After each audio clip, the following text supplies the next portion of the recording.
बात करते हैं example number 16, page number 77, new NCERT. ध्यान से देखिए, बहुत प्यारा एग्जाम्पल है ना, और बहुत सिंपल तरह से समझाऊंगा। इसमें 3 पार्ट हैं, फर्स्ट पार्ट, सेकेंड पार्ट और थर्ड पार्ट, तीनों को सॉल्व करेंगे। कह रहे हैं कि टीवी सेटों का निर्माता, मतलब टीवी बनाने वाले, ठीक है, तीसरे वर्ष में 600 टीवी तथा 7वें वर्ष में 700 टीवी सेटों का उत्पादन करता है। टीवी सेट से मतलब है कि एक टीवी, है ना, टीवी का सेट मतलब एक टीवी, 2 टीवी, 3 टीवी, ऐसे करके। यह मानते हुए कि प्रत्येक वर्ष में उत्पादन में एक समान रूप से एक निश्चित संख्या में वृद्धि होती है ना। कहने का मतलब है, जब ये बात ये कह रहे हैं तो इसका ये मतलब है कि ये एक एपी है ना, यानी कि जो हर साल जो उत्पादन हो रहा है उसमें क्या है, एक समान संख्या में वृद्धि हो रही है।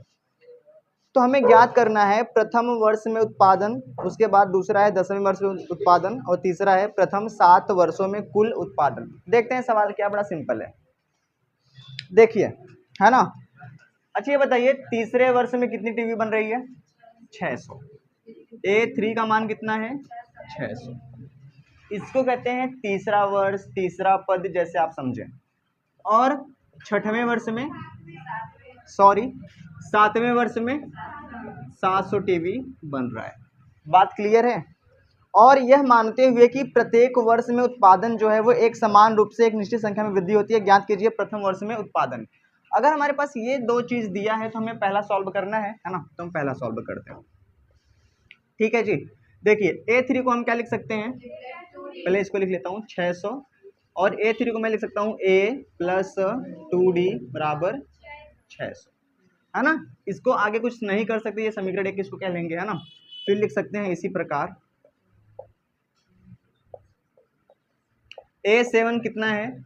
700, तो इसको लिख सकते हैं A प्लस 6D बराबर का 700, है ना। इसको भी कुछ नहीं कर सकते हैं, तो समीकरण नंबर 2, है ना। आपको अगर याद हो तो यहाँ पे लिख देना विलोपन विधि से, है ना।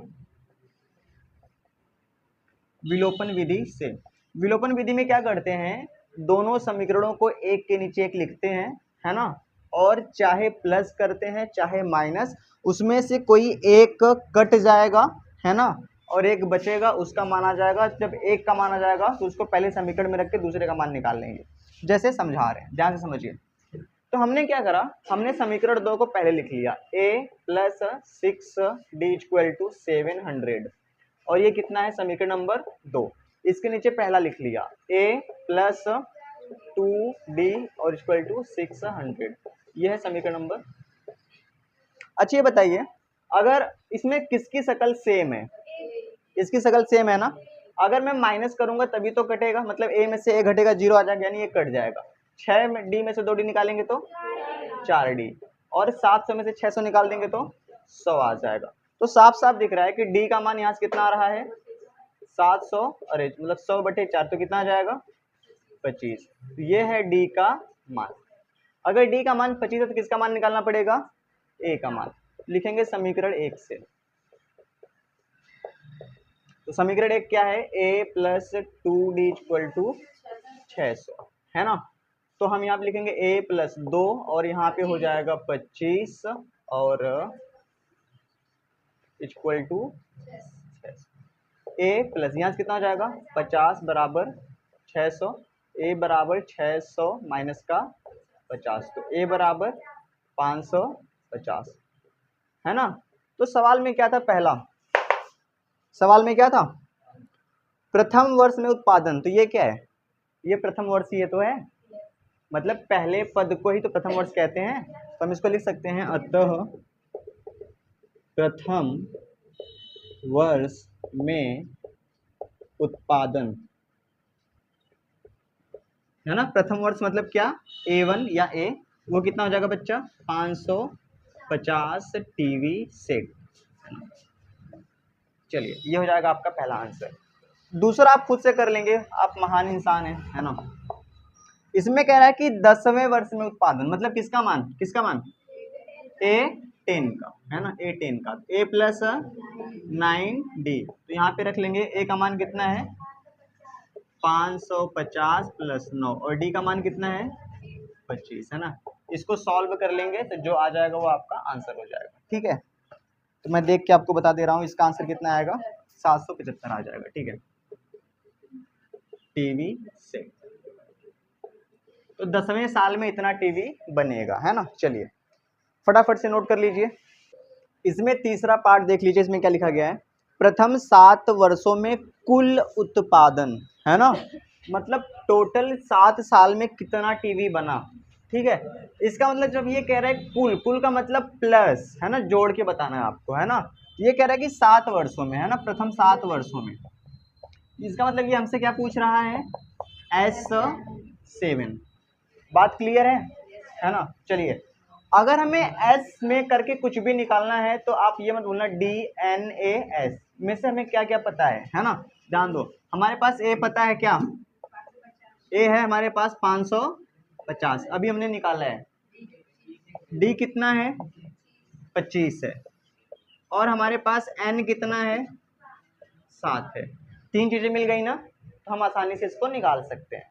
ठीक है, ये क्या है, ये है प्रथम 7 वर्षों में कुल उत्पादन, ये बात आप लिखना। ठीक है, तो ये हो जाएगा SN equal to N/2 upon कितना हो जाएगा, 2A + N-1 इंटू डी।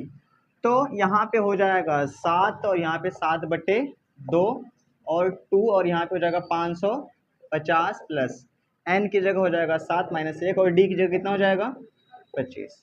बात क्लियर है, ध्यान से देखेंगे, है ना। अब इसको ना डिवाइड करके ना, मतलब 3.5 नहीं ला देंगे, इसको ऐसे रहने देंगे। ठीक है, दशमलव में चेंज करने की जरूरत नहीं है। ठीक है, अच्छा ये बताइए, इसका हम इसमें गुणा करेंगे, 0 2 25 10 का 0 2 25 10 1 11, मतलब 550 दूनी 1100 होता है, सबको पता है।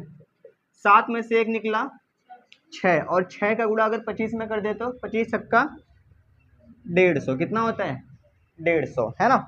आगे बढ़ते हैं जी, 7/2 है यहाँ पे, अगर 1100 में हम 150 जोड़ दे तो 1250, कितना हो जाएगा, 1250।